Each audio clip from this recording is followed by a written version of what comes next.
other than forgiveness. But it's still in the forgiveness milieu, if you will. Thank you for all those gifts, by the way. Absolutely appreciate it. So tonight, our special series is about self-improvement and personal development. And we've got the one and only Lexi Luminous, an amazing up-and-coming streamer, absolute future top badge here on the app. And she's going to be talking about something that a lot about what she's been doing on her stream recently, which is a challenge all focused on personal development, self-improvement. And we're going to have a conversation with her about how can we get started with self-improvement? How can we get started setting goals? How can we get started bettering ourselves? Which, who doesn't want to be better? I mean, is anybody out there perfect? Okay, you know what? Please don't answer that question, because I don't want someone to say I'm perfect. But anyways, welcome to the show. So let's talk about what we're going to do on the show today, guys. First thing we're going to do is we're going to talk about the meaning of forgiveness. What is the definition? By the way, thanks for all the gifts, guys. I super duper appreciate that. Actually, let me go ahead and get that started before I actually, bonus. Thank you, AJ. Hey, long time no see. We're talking about forgiveness and self-improvement and personal development. Okay. Like I need to really get myself together here. All right, let's start over. Welcome to Forgiveness Culture. First and foremost, let's get a few housekeeping chores out of the way. I want to thank everybody for all the gifts that you send, guys. Every single gift that you give me is reinvested back into this app, is reinvested back into people who make good content, who support loving vibes and a welcoming atmosphere. So everything you give will be reinvested. I want to thank you in advance and in retrospect for all the gifts, guys, because I can't always just thank you during the show because I've got the content going on. I'll have my guest a little bit later. So just know that I do see all your gifts and they are super appreciated. I do see your comments as well. I'm super ADHD, but I definitely see your comments. So keep them coming. If you want to facilitate a discussion while we're talking about forgiveness, absolutely do that. We are going to ask that everybody be respectful in the comments. Now, if you normally come to my live stream, pretty much anything goes as long as you're not racist and vulgar. But while we're in here tonight, all topics of discussion in the chat, everything that you talk about, guys, it needs to be respectful. Why? Because this is featured content, number one. And number two, we've got a guest coming in the box talking about very personal details every week. They're talking about private information for your benefit, so we can learn, so we can grow. And we're going to learn all about that today. So please keep the comments respectful. Please keep the comments going. Thank you for all the gifts. I appreciate. But if you are disrespectful, you will be asked to leave by my bouncer, but you can come back on the non-featured content that I do. All right, so let's get started. What happens during forgiveness culture? All right, we're going to start off with, thank you, Blake. I can't talk tonight. I don't know. I need to talk with Lexi later on in the show about how to improve my communication, because talk about self-improvement. I'm stuttering like crazy tonight. We're going to talk about the definition of forgiveness, and we're going to talk about the static definition of forgiveness, which is that concrete definition of forgiveness that we're all on the same page about. And then we're going to talk about the dynamic aspects of forgiveness. What does forgiveness look like in different people's lives? Then we're going to talk about a forgiveness challenge. Now, each week we talk about a different aspect of forgiveness that makes forgiveness difficult, and what we can do to address that so that we can live our best lives and be healed and not live as victims. After that, we're going to have an example of forgiveness from popular culture. Now, this week, we're going to have a story about Tisha Campbell. I don't know if you guys know her. She's a celebrity. She's been on the Steve Harvey show. And we're going to talk about her story of forgiveness. And then we're going to divert a little bit off of forgiveness for the night. And we're going to talk with our guest about our special series topic tonight, self-improvement and personal development. How can we live our best lives? How can we achieve greatness? How can we be better versions of ourselves? Special shout out to the inspiration for the show, the Forgiveness Project. Forgiveness Culture is the name of the show. The Forgiveness Project is a charity based out of the UK that does exactly what we do. The Forgiveness Project is a 501(c)(3), well, it's not a 501(c)(3), that's an American thing, but it is a nonprofit charity in the UK that has webinars, it has a website, it has a video podcast, It travels around to different mental health and mental wellness seminars and conferences all over the world, sharing stories of forgiveness from people who have gone through incredible trauma, incredible adversity. They do this. They are the inspiration for the show. We are not directly affiliated with them, but the Forgiveness Project, if you haven't heard about the Forgiveness Project, Google them, look into them. They're an amazing charity. You can learn a lot from them. You can be inspired by them. And I encourage y'all to do so. They are the inspiration for this show, after all. Last thing I will say before we get started with the actual content of the show is that, why did I just space on what I was going to say? Oh yeah, I am not a mental health professional, okay? I'm an advocate for forgiveness. I'm a practitioner of forgiveness, and I'm someone who really believes in the healing and loving powers of forgiveness. But if you're out there and you're triggered by something that's talked about on the show, if you're out there and you're struggling with mental illness or anxiety or depression or any of those kinds of things, we always encourage you to seek professional help, seek out a qualified specialist who can address those needs for you. All right, so let's get started. All right, forgiveness culture, welcome. My name is Mormons Rob, and I'm going to be your host this evening. Thank you guys all for the gifts. Blake, Lexi, Spot Up, Miss Tawny, AJ Moon, Lexi, appreciate all you guys. Thank you. All right, so let's get talking about forgiveness for a minute, right? Let's get talking about the actual. Wait, why are we face palming? Why are we facing? What did I do already?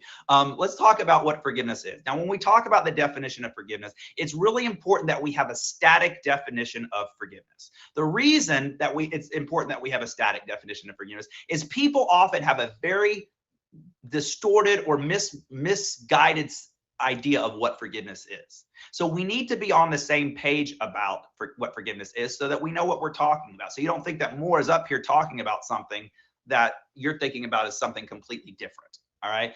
Then we're going to talk about the dynamic aspects. But let's first focus on that static definition of forgiveness. And we go over this every week. So if you're out there with a pen and pencil or you have your ears activated, this is the time to listen. So what is forgiveness? Forgiveness is releasing the right to hate, releasing the right to revenge, and in so doing, releasing ourselves from the chains of victimhood. I say it again.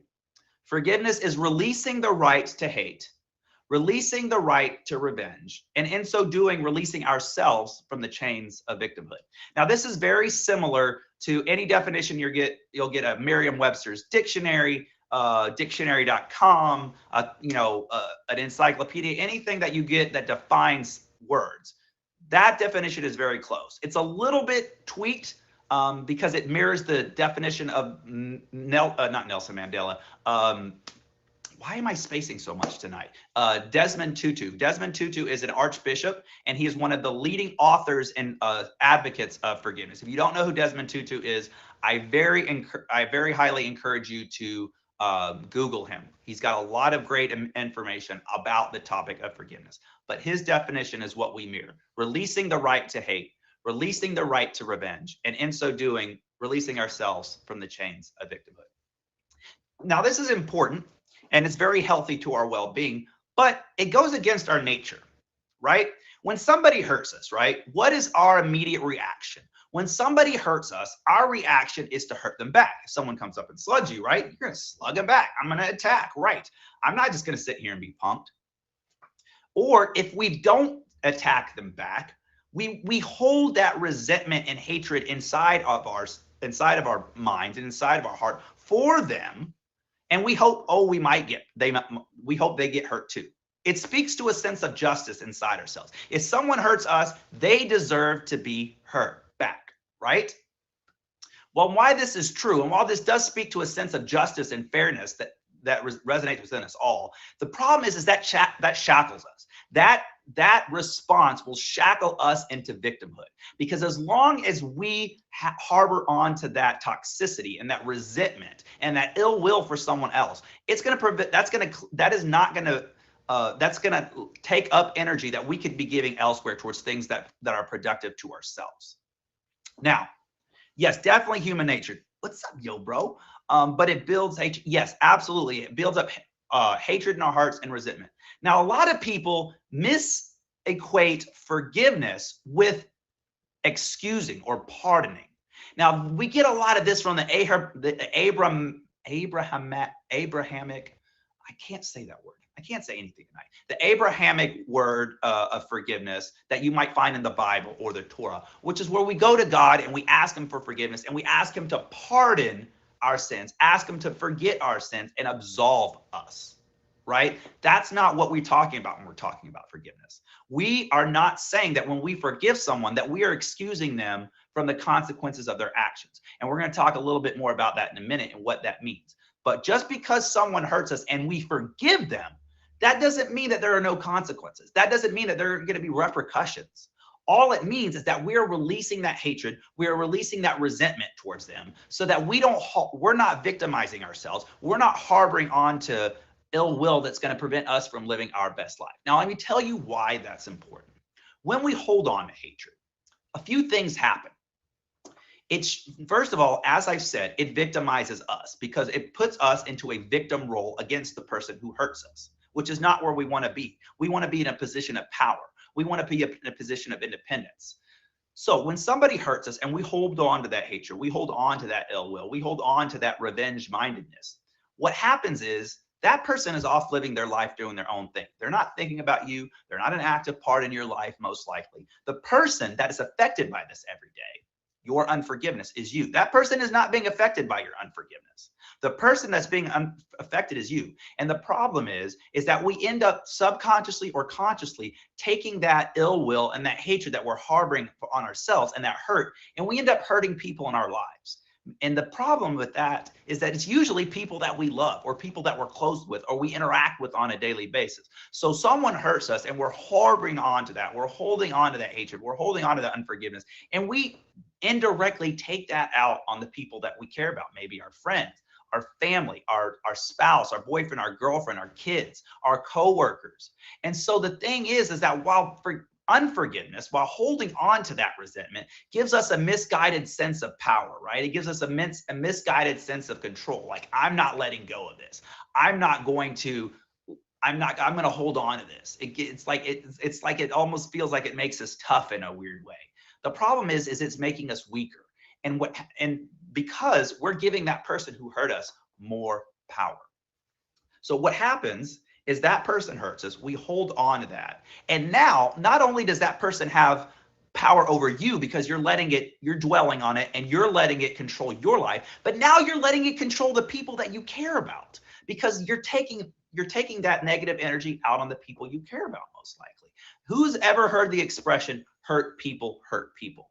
It's so true, right? When we're hurt, we usually take it out on others, even if we don't do it intentionally. That's the problem with unforgiveness. It's literally like drinking poison and hoping somebody else dies. Guys, the person who hurt you is not being affected by your unforgiveness. They're off doing their own thing. They're off living their life. Thank you, ABC, by the way. I see you. They're not being affected by what you do. Who's being affected by this? You. You're the one who's being affected by it. You're the one who's living in misery. You're the one who has that anger and that resentment that you're shackling yourself with every day. And remember the second part of the definition. Forgiveness is not only letting go of the right to hate and revenge, but it's releasing ourselves from the chains of victimhood.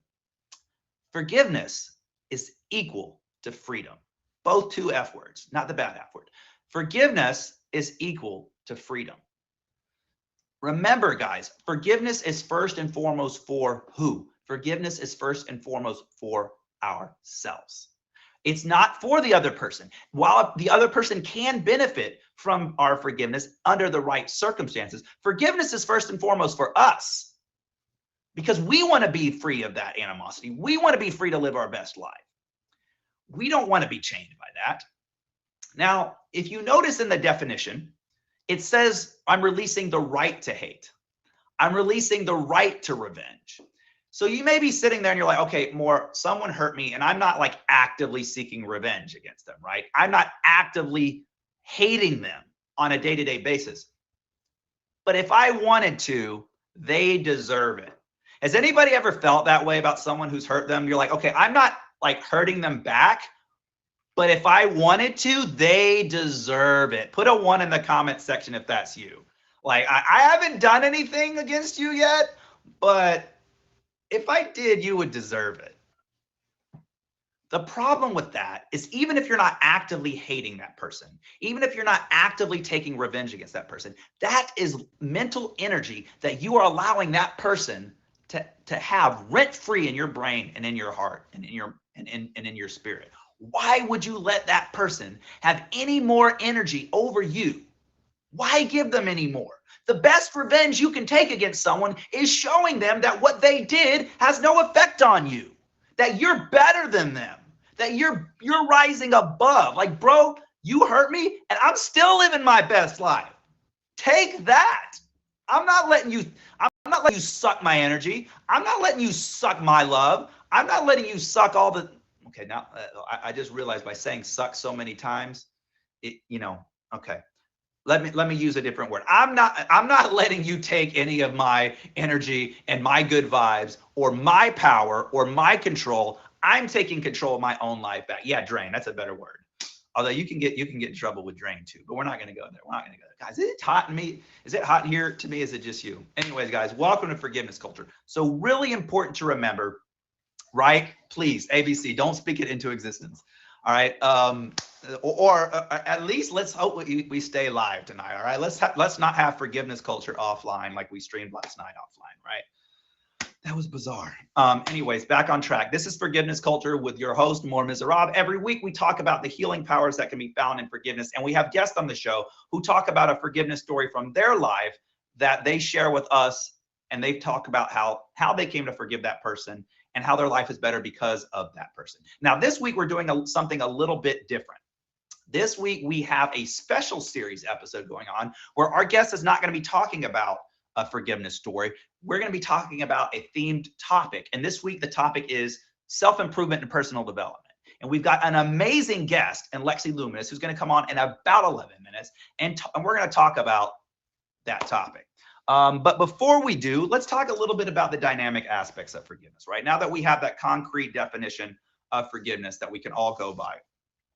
That looks different in different people's lives. Y'all remember me telling you that forgiveness is not the same thing as excusing. It's not the same thing as pardoning someone. Just because you hurt me doesn't mean you get off scot-free. All right? You don't get off scot-free just because you hurt me. There are consequences to your action. I'm just not going to actively hate you. Now, one of the consequences, it depends on the severity or the actual pain, right? If somebody says something disparaging to you at work, maybe they make fun of you or they tease you in a way that you're not okay with, maybe you can forgive that person and rectify that relationship, repair that trust that may have been dinged a little bit. That's on like the very light side of the spectrum, right? Taking it to the other side of the spectrum, what happens when someone like physically assaults you or sexually assaults you, or it's a crime, right? Well, we're not just going to say because we forgive that person that they're off to go just do whatever they want, right? They need to be held accountable for their actions, right? So on this other end of that spectrum, that could include jail or prison under like extreme situations. We're not saying that person gets off because of what they do, but we're not going to let that person's energy affect us anymore. Now, on somewhere in the middle, it may mean the end of a relationship, right? If somebody hurts you or damages your trust in a way that cannot be repaired, it may be time to end that relationship. And that doesn't mean that you don't forgive the person. Of course you do. You can wish that person well and say, hey, you know what? Like what you did to me, we're not going to be able to move past that. I wish you well. I wish you happiness in life, but you no longer get to occupy space in my life anymore. And that's a perfectly okay thing to do in congruence with forgiveness if the situation calls for that. Sometimes you have to let go of people that aren't good for you, that aren't serving to better you, right? We have this expression that we like to talk about every week on the show. Just because I want to see you eat doesn't mean I want you at my dinner table. Just because I don't want you at my dinner table doesn't mean I don't want you to eat. So forgiveness can look very different depending on what you are forgiving. But the main thing to keep in mind is that we're not going to let that negative energy dictate how we conduct our actions and our thoughts and our word anymore. Let's live free from that. This is Forgiveness Culture. Now, every week we talk about after we talk about the static and dynamic definitions of forgiveness, we talk about a forgiveness challenge. Now, for the past few weeks, we have been doing something a little bit different. We have been reading from an article that is anti-forgiveness, and we're picking it apart a little bit. Yes, I said anti-forgiveness. So this article that I found on the internet a few weeks ago, it was very, very beautifully written by a woman named Sabine Birdsong, who identifies herself as a medium, spiritual healer. She is very anti-forgiveness. And she wrote this article to count. It's actually, the name of her article is actually called To Hell with Forgiveness Culture. And the reason I found it is because I actually Googled forgiveness culture just to see what would come up. And her article came up. Now, I highly encourage you guys to read articles and read material and read content that challenges what you believe. Because one or two things will happen when you do that. Either it will change your mind and it will open your mind to learn something new, or it will strengthen your beliefs even more. Either way, don't just feed yourself things that feed into what you already believe. Challenge yourselves a little bit. So we're going to be reading a little bit from this article. This is very anti-forgiveness. So if you hear a part, and again, I've read this article several times and I disagree very much with what she's saying, but I want you to listen to what she's saying and with an open mind. And if you see something where you think, if you hear something that you think she's getting wrong, type a 1 in the comments section, okay? So we're going to continue. We've been reading this for a few weeks. All right. Forgiving others, not because they deserve it, but because you deserve peace, instills the idea in abusers that they can act with impunity. No matter the grave depths of their actions, they can rest in smug assurance that they will be forgiven. If not, it reflects a fatal flaw in the victim. You're required to bear the emotional labor of acts acted against you forever. Now let's dissect that part a little bit, all right? She said that by forgiving others because you deserve peace instills in abusers the idea that they can act with impunity. I'm definitely going to put a 1 in the comment section for that one, because that is counter to forgiveness. Again, I think our author here is getting forgiveness a little confused with pardoning. We're not saying that there's no consequences to your actions. You can release the hatred and you can release that ill will that you have towards someone who hurt you without releasing them from the consequences of their actions. People are held. Have you ever seen a parent discipline their child in calmness, in steadiness? Have y'all ever seen that? Ash, thank you. Have you ever seen a parent discipline their child in calmness and in love? We're not telling that child. No, 1 is for disagree with the article. We're not telling that child that what they did, they can get away with that. Whether it's grounding, whether it's a loss of a privilege, whether it be a spanking, that child is being held accountable. And I'm not talking about when a parent responds in anger, but I'm talking about when a parent responds in calmness. You can absolutely hold someone accountable for their actions without anger, hatred, and toxicity.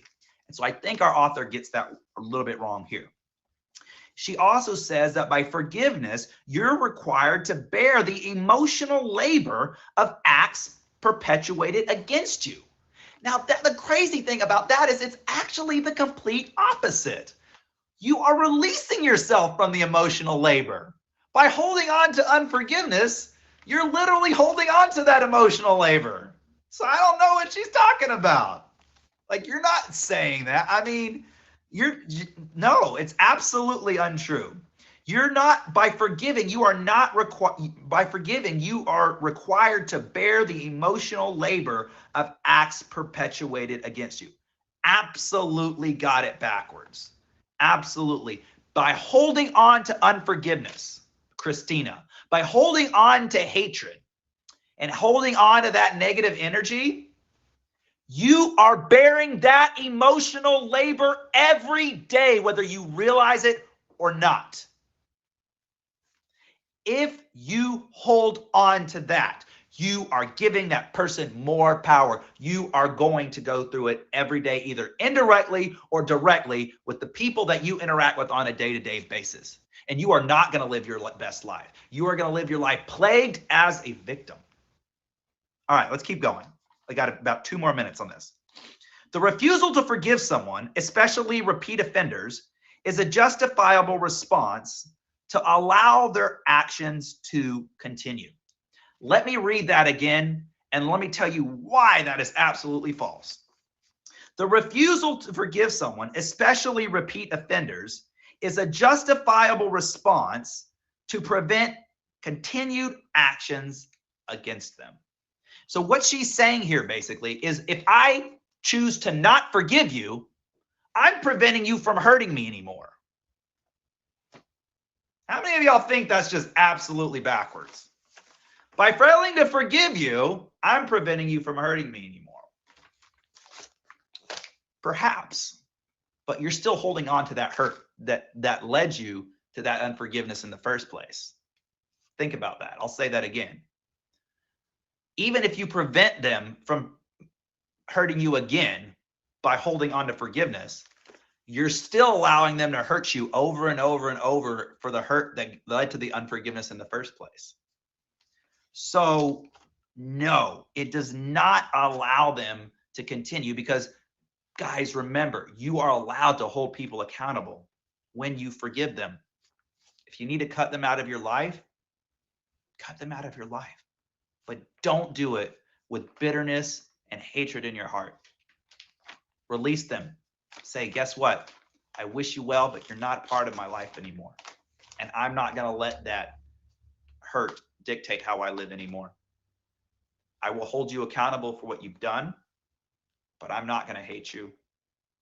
I'm not going to resent you. And I'm not going to let what happened dictate where I go forward from now. Now, part of what our guest is going to be talking about is how to go forward in the best productive manner. So now that we've got this idea,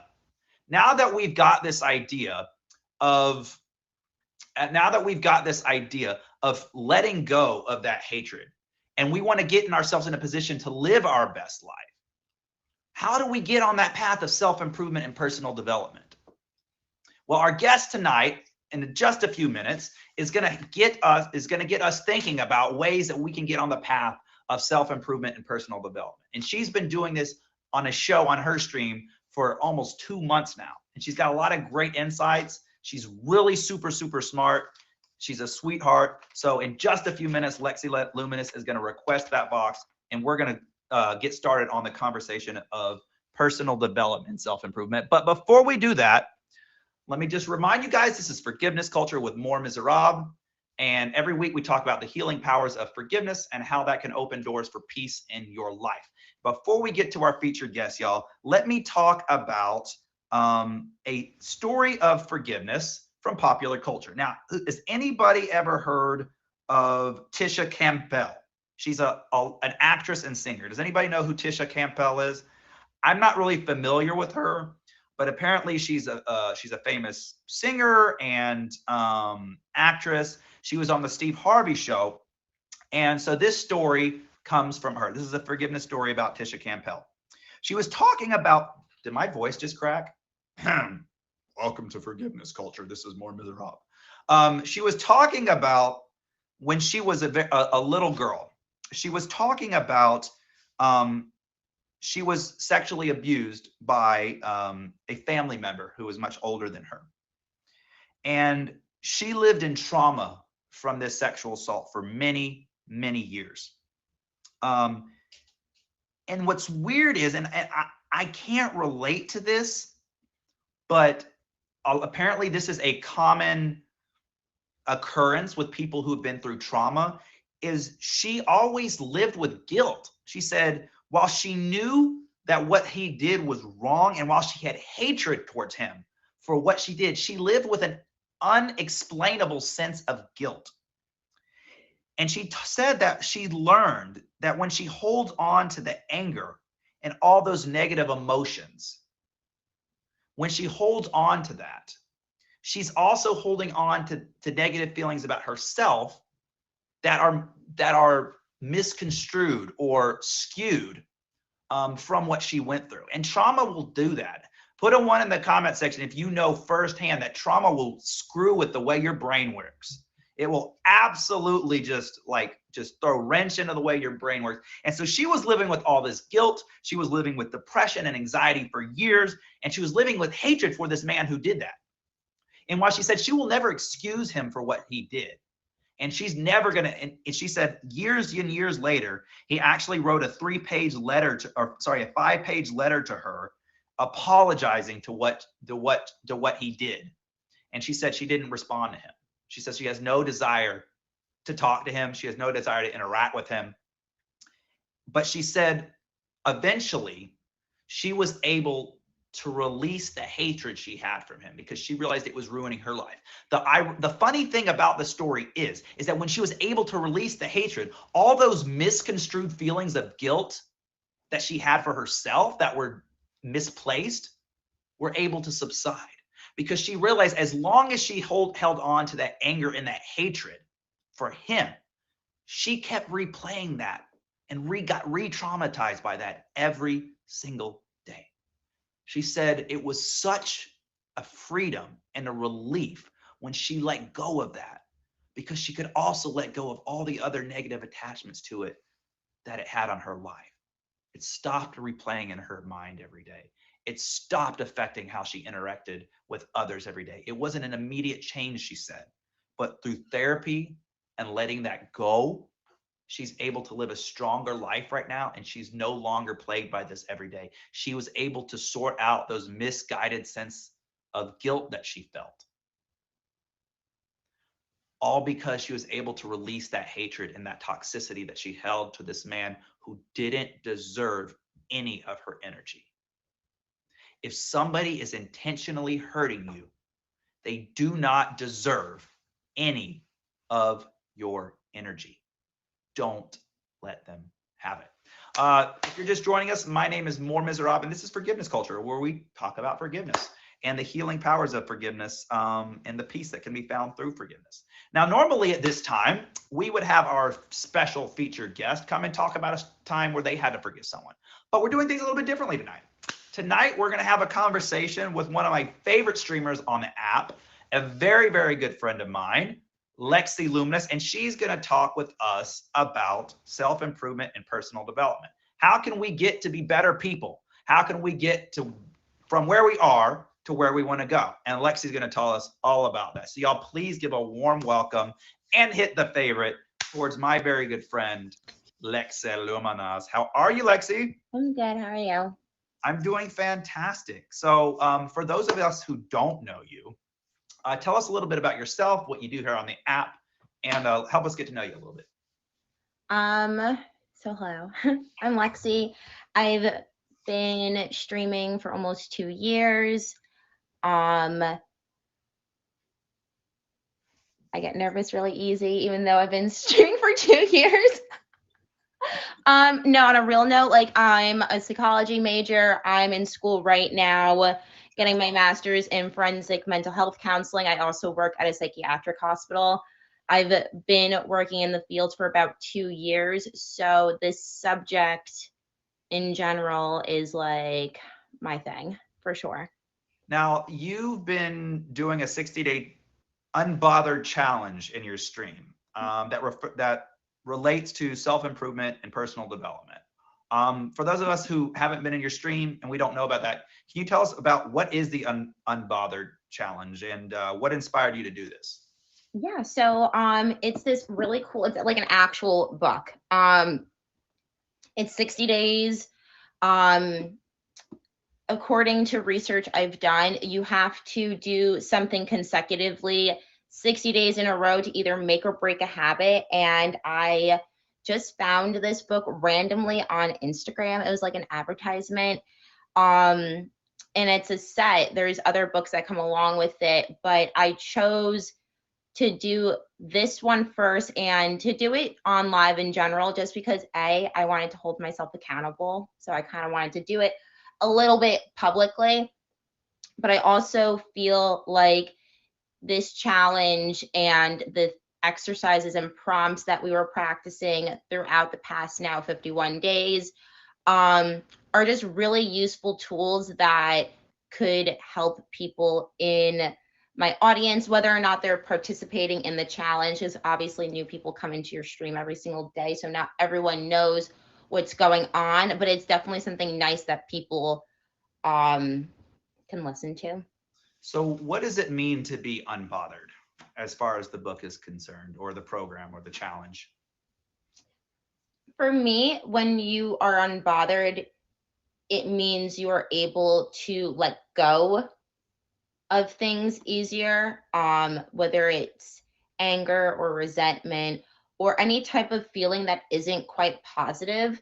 Because if you could let go of some of these things, it would probably weigh less on your body, Sure. like your mental health. And set you up in a better position to make the improvements that you want to make, I'm guessing. Yeah, for sure. And what's really cool about doing a journaling challenge, you get to look back and reflect. So every single day, there's about 3 pages of prompts. The first 2 pages are always the same because, again, consistency is key.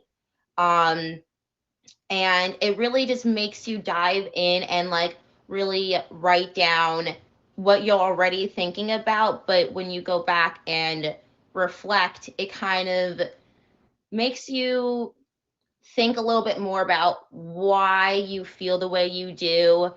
And I always encourage people, like, come up with a strategy, come up with a plan. You may not be where you want to be, but you're probably not where you used to be. So right now, this is probably where you're supposed to be. So if you don't like where your life's at, if you're not happy with your job or with certain friendships or relationships or whatever it may be, can apply to anything in life. How do you go from point A to point B? So, like, there are a lot of like self-help books and self-improvement books out there. Like, I mean, they're everywhere. What was it about the Unbothered challenge that kind of resonated with you? Um, Definitely just the wording and the verbiage that was used in the book. Um, Super simplistic. I think you can get a lot done with the little that's there. It doesn't take a long time to do the challenge. It takes like 10 minutes Okay. by yourself.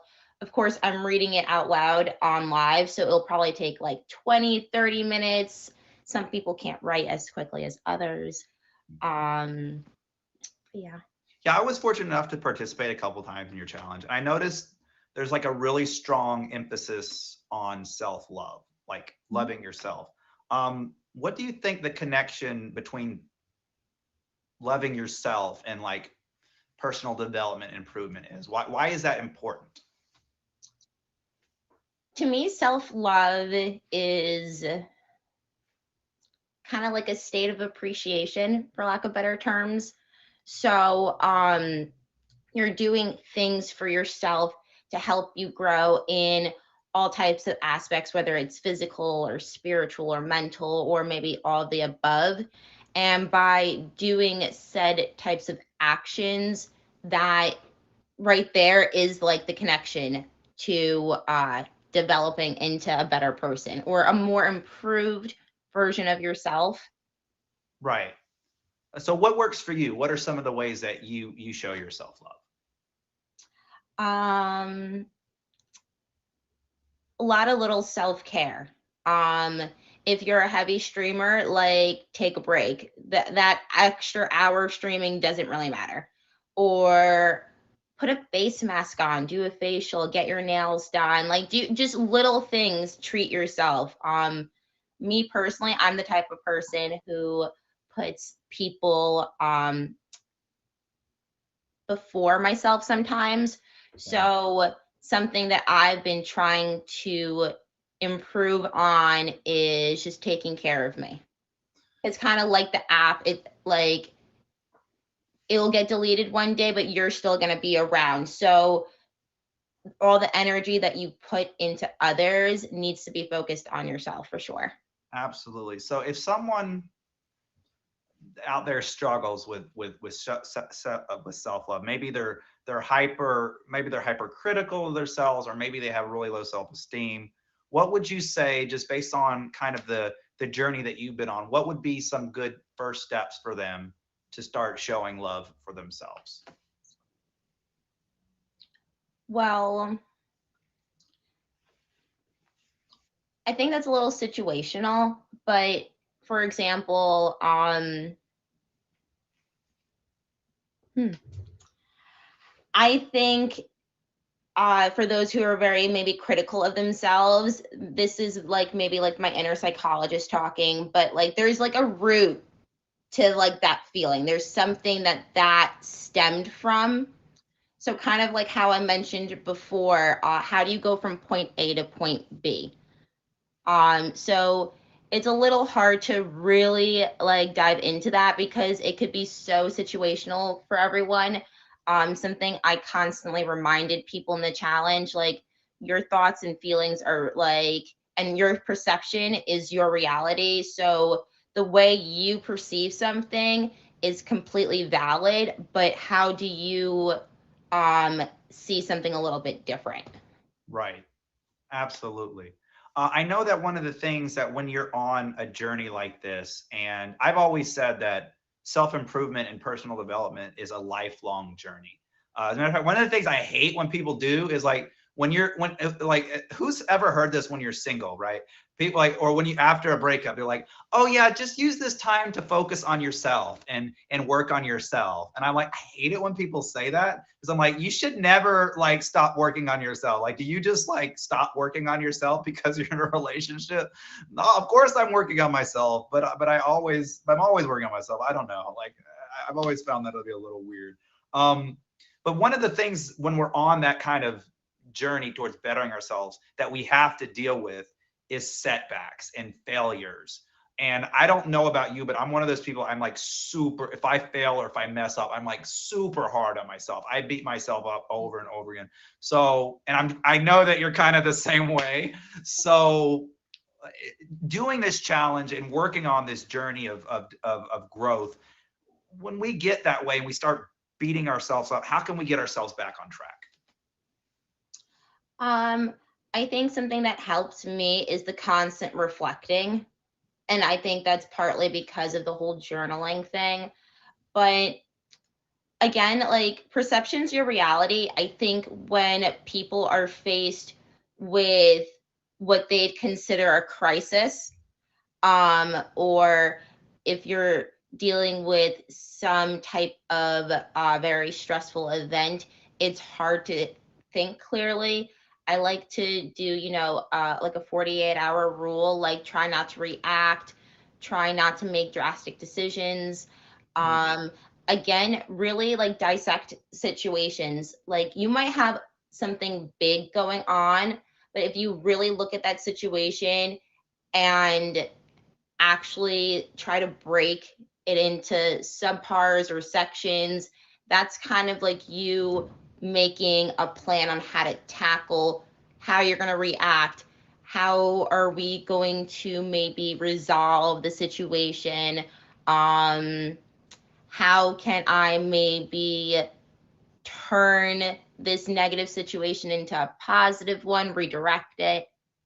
And I like what you said about breaking it up in parts because like I feel like if you do that and you mess up on one part, you can focus on, well, okay, I still have this part that I'm working on, or there's this part that I did well. So even though I have a setback here, there's still all these other, when you break it up, like you said, there are all these, thank you, there are all these different things that you could focus on that would kind of like redirect from the part that didn't work. Mm-hmm.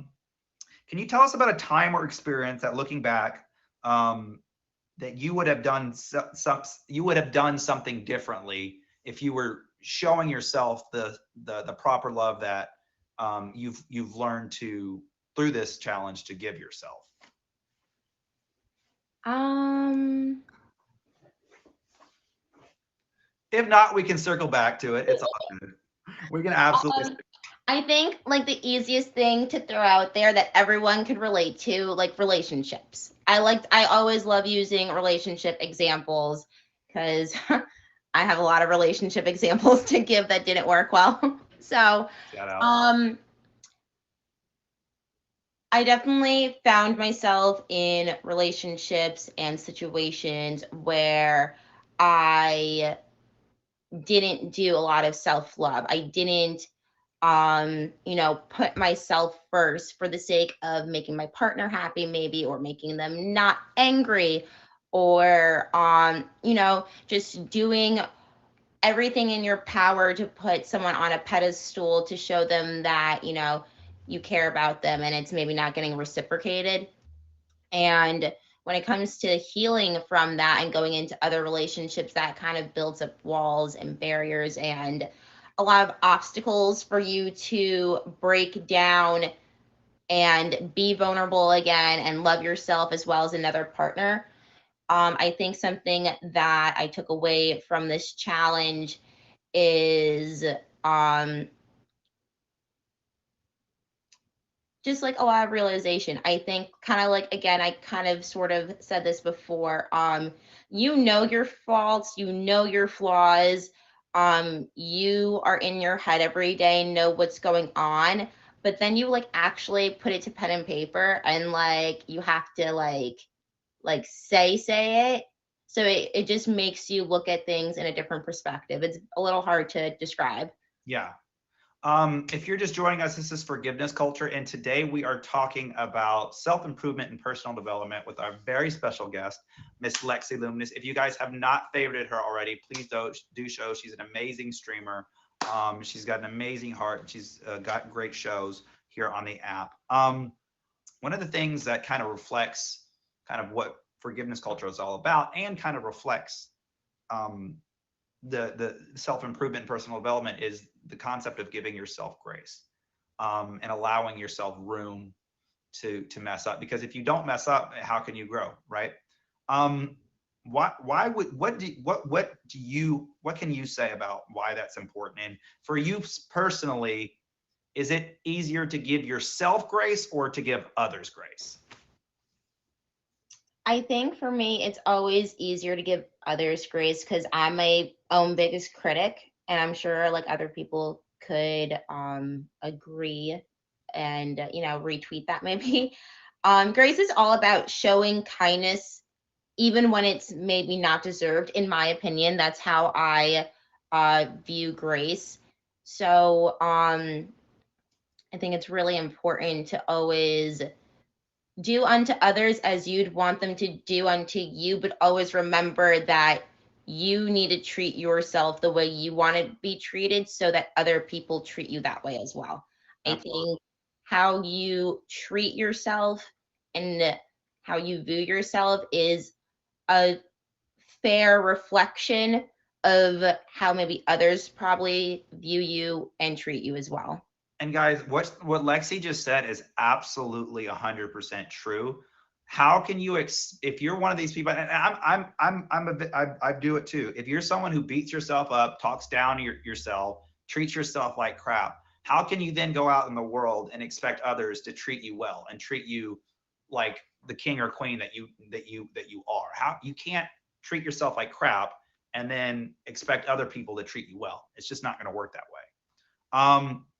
Okay, let me shift a little bit though, because we talked about kind of a little bit of the rough areas of self-improvement and personal development, but goals. Let's talk about goals. Let's talk about goals. They're obviously a very important part of self-improvement, personal development. We have goals for ourselves. Thank you, Dan. Ourself, for our growth. So for someone who maybe has not made personal development or self-improvement a priority, like what's the best way to set goals and get started with that so we can get to being better versions of ourselves? Making small sub goals in order to reach a bigger goal, I think is a really good trick. Um, I am the type of person that I put a lot on my plate and I look at everything as a whole, and it overwhelms me a lot. But in reality, if I just took a piece of that and I kind of like chopped it up a little bit, there's ways for me to slowly hit those points that I need to in order for me to get to point A, from point A to point B. Okay. So, for example, if I really want to hit that quota at work and get that promotion or that bonus or whatever, but I haven't been hitting those numbers and I'm getting discouraged. Okay, this is what I did last month. This is what this person did. Okay, let's just take little side notes. This is like small areas of improvement I can do here, there, and does that kind of like make sense? Yeah, Like a broad absolutely. I think example. setting small goals and working up towards big goals is definitely it leads us so that if we do have a setback, it's not such a big deal, but also kind of allows us to build up towards a goal that is more achievable and not just like if you wanted to become like your goal was to become a famous singer. I mean, like I wouldn't say, okay, I'm gonna drop this album and get signed by the biggest record label and be famous tomorrow. But it may mean, well, let's start, releasing a few tracks and seeing if we can get some momentum or steam on SoundCloud. I don't know. Do people Mhm. still use SoundCloud? I don't know. I'm not a musician, y'all. Okay, I tried playing guitar. I gave up after lesson 2 during Row, Row, Row Your Boat. I just couldn't keep up when we got to Merrily, Merrily. So I'm not a musician. Can you tell us about a time that, or so can you tell us about a goal that you set for yourself and achieved, and how you were able to be successful with that? Yeah, it's still technically in motion, but I would say the biggest achievement that I could mention is like my current job and like where I'm at right now in school.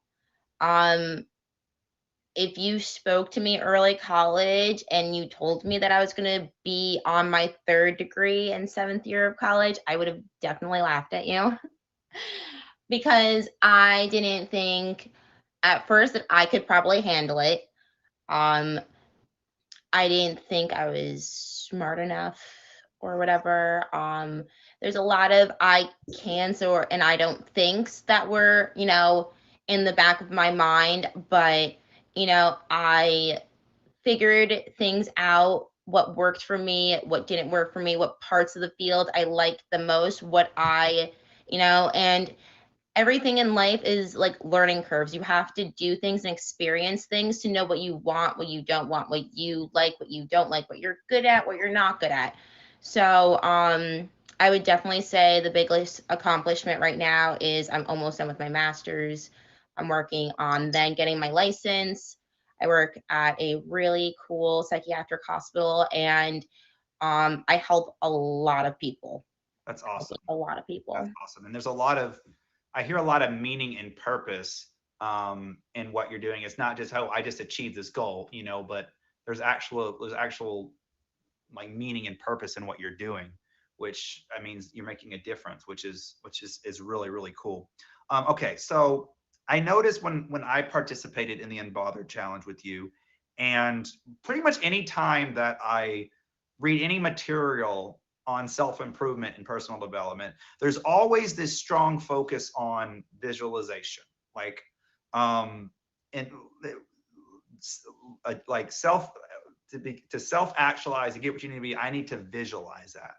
Like I'm really bad at this. I don't visualize anything. I just kind of do things and hope I don't screw up. So what is visualization? Why is that important? How can we do that? Um, that's something I totally have struggled with in the past.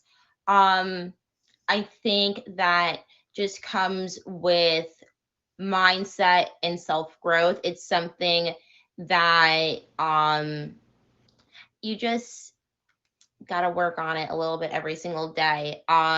It's something I'm not great at. I'm still trying to be that person that can envision and picture things, but sometimes it's hard when maybe past feelings of discouragement come up or feelings of doubt. Sometimes maybe what you really want isn't entirely clear. So how can you picture something that you can't actually like, maybe draw out in front of you? So what are some of the things in the Unbothered Challenge that talk about that? I know like one of them I remember was like, where am I now? Where was I like I forgot, like a month ago, and where am I going to be like a month from now or something like that? I don't know. You probably know this a little bit. Something like that. So that was one of the like reflective thinking questions, I think. But if I remember correctly, you definitely were around for one of these exercises. So we had in the book, right now, am I chasing or attracting? So there was two sets of bullets that I'd read, a chasing side, like things you want to chase away, and then an attracting side. So you would have to, check off whatever applies to you. The chasing side is a bunch of negative stuff. So I don't feel in control. I feel jealous. I feel unworthy. There's a lot missing from my life. Those are all kind of things that you would go back and look at, reflect on, and then you would compare it to the opposite side, attracting. And those are things like, I'm living my truth and my passion, or I'm grateful for many things. I feel peaceful about where I am in life. Stuff like that. Guys, and we're talking tonight, guys, in very general terms about self-improvement and personal development. If you guys want to get into this deeper, make sure you favorite Lexi and go to her Unbothered Challenge, which is on every night at 7 p.m.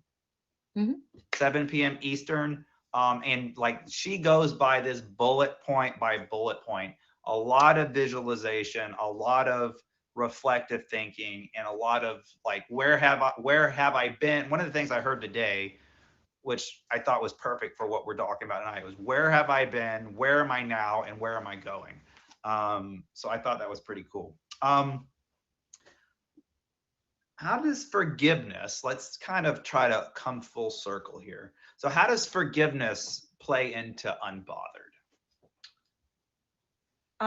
So again, I like using boyfriend, girlfriend relationship examples. So, let's say you had a partner who had cheated on you. Obviously, that's probably going to bother you. You're probably going to be angry, hurt. Sometimes those feelings are very easy to bring into other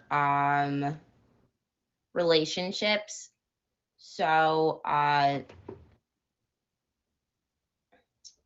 sorry, I just had a brain fart for a second. Repeat your question real quick. Repeat that real quick. I just had a brain. Forgiveness. We're talking about how does forgiveness factor in? Forgiveness. So unbothered. So again, when you're unbothered, you're letting things go. So if you could finally let go of that hate you have for your ex, you'd probably be a lot happier. Dating on the app sometimes happens, and then you cross mix in streams, and maybe like you see that other person and automatically you're angry. So again, if you can practice being unbothered, you'd probably not feel that every time you see that person. You can pass a blind eye and like just like not even bat a lash when people make a comment at you or like whatever it may be. But again, consistency is key. Like, just because you did the challenge for 60 days doesn't mean you're going to master this. Like, this is something you have to continuously do over and over and over again. And not everything that I do on my show, not everything in this journal is going to work for everyone. Everyone's different, but find ways to figure out what can work for you and continuously try to do those things over and over again, because kind of like how when you ride a bike once, you kind of just can always ride a bike. It's like the same concept. Like, you just do something, you pick up muscle memory, and then before you know it, you just do stuff without having to think about it. Right. All right. So my last question, forgiveness, which we talk about obviously every week, it frees us to exercise our strongest mental and emotional energy. So can you explain why we need that strong emotional and mental energy in order to be better versions of ourselves? That's a little easy. If you don't have energy, you don't have motivation to do something, you're just simply not going to do it, right? Right. So if you stayed up until 5 o'clock in the morning, are you going to go to that 7 a.m. gym session? No, probably not, because you're really exhausted, you're tired. Just learning limitations, listening to yourself. Learning signs of burnout is really important. Like, some people don't realize they're burning out, or people think burnout is one thing, like, oh, I'm just physically doing so much. No, it's a lot of mental stuff too. So you always should like just check yourself. I think it's really important to take maybe 5 to 10 minutes a day to do something that you like, or just do something for yourself. So again, wear that face mask. It's 420, roll that one. I'm sorry if that wasn't appropriate for a featured show. Go on a hike, watch a movie by yourself, go to like a restaurant and go out to eat by yourself. Just do things for you. Right. Guys, this is Forgiveness Culture. Every week we talk about the healing powers of forgiveness and the hope and peace that can be found by releasing toxic resentment and hostility towards the people in our lives who hurt us. We were joined by Lexi Luminous Knight, who was talking about a special topic, self-improvement in personal development. If you want to dive deeper into that, guys, make sure you favorite Lexi. And even if you don't want to dive deeper in, favorite her anyway, because